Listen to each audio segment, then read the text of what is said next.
તો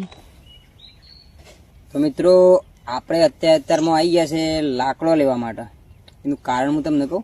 કારણ કે 2-3 દિવસથી બાટલો આપણો ચાલે ના ચાલે એમ થતો હતો, પણ બાટલો એકદમ ખતમ થઈ ગયો છે.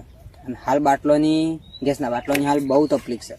શું છે, તમે લેવા જો કે ટોકન તો અઠવાડિયે પાછો નંબર આવે બુકિંગ કરાવતો હોય. એટલે આપણે સવારમાં આવી ગયા છે લાકડો લેવા માટે. લાકડો તો ઘેર પડે જ છે, પાછો પાતળો લાકડો ગુણિયો આપણે પડ્યો છે, પણ કેવું છે કે એવું લાકડો ધુવાળો વધારે કરે છે. અને આપણે ઘેર કલર કરેલો છે, બુધના લગ્ન છે કે એટલે તો ઘર બગડે ના કે એટલે હું સવારમાં જાડો લાકડો લેવા આવી ગયા છે ભાઈ. અને તમને કહું કે મારા પાછું જવાન છે, ઈડર જવાન છે 10 વાગે જેવું તો, અને હાલ વાગે છે 9. મેં કીધું કલાકમાં આપણે જે લાકડો મળ્યો કે એ દે ધનાધન કરીને આવતા રહીએ. મારા કાકીએ મને કીધું કે આપણો લાકડો પચી ગયો છે. મેં કીધું વધુ નહીં, જતા આવું છું હું, મારા મોડું થઈ જાય પાછું. એટલે અને આ પાછી નવરાત્રિઓ કરેલી છે કે એટલે મેં કીધું જે મળ્યો એ કીધું ખરો લઈને આવતો રહું છું. અને ચલો મિત્રો, પાછું મારું મોડું થાય એટલે હું લાકડો લઈ લઉં. પાછું 10 વાગે જવાનું છે આપણે. એટલે તો ચલો મિત્રો, જય માતાજી.